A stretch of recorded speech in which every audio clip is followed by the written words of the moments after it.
किंतु 2029 निर्वाचन परिप्रेक्षी रे किसी राजनेता ओडियांको एही गर्व और गौरव को शक्त करने बदल रे पुराना विभाजन थियोरी को अपनाई राजनीतिक फायदा नेबा को योजना करिसेंती।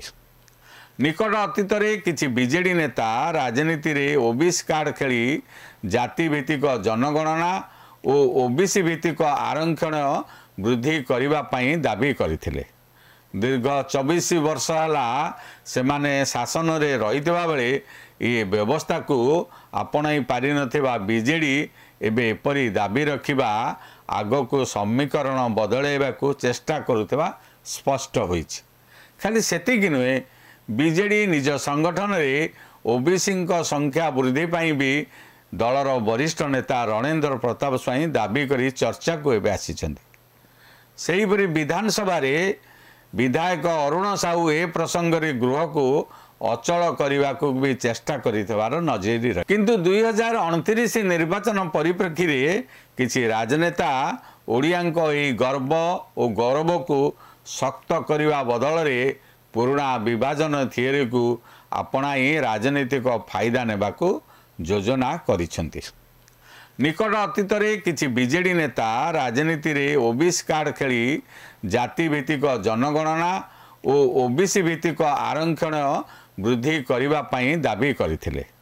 दीर्घ 24 वर्ष है सेमाने शासन रे रहितबा बेले ये व्यवस्था को आपणाई पारि नथिबा बीजेडी एबे एपरी दाबी रखिबा आग को समीकरण बदलैबा को चेष्टा करुवा स्पष्ट होइछि।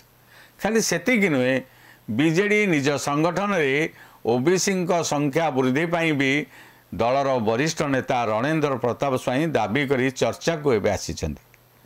सेहीपरि विधानसभा रे विधायक अरुण साहू ए प्रसंग रे गृह को अचल करने को भी चेष्टा कर नजरी रही।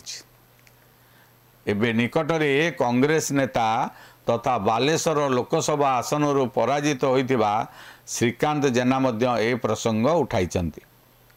उत्तर प्रदेशर पूर्वतन मुख्यमंत्री तथा सांसद एवं समाजवादी पार्टी मुख्य अखिलेश यादव ओडिशा गस्त समय दुहे एकाठी सांबादिक सम्मेलन को संबोधन करने ए विषय को स्पष्ट करुछि। ओडिशा रे पछुआ वर्गों उन्नति पाई श्रीकांत भली नेतांको आवश्यकता रही बोली अखिलेश कहवा परे राज्य रे श्रीकांत नेतृत्व रे ओबीसी राजनीति आहुरी शक्त होबार संभावना को एड़ाई दिया जाय न पारे। श्रीकांत जेना हेउचंती पूर्वतन केंद्रमंत्री एवं गत निर्वाचन रे से एहीपरि भावे ओबीसी संरक्षण पई जुक्ति बाढ़ीथिले।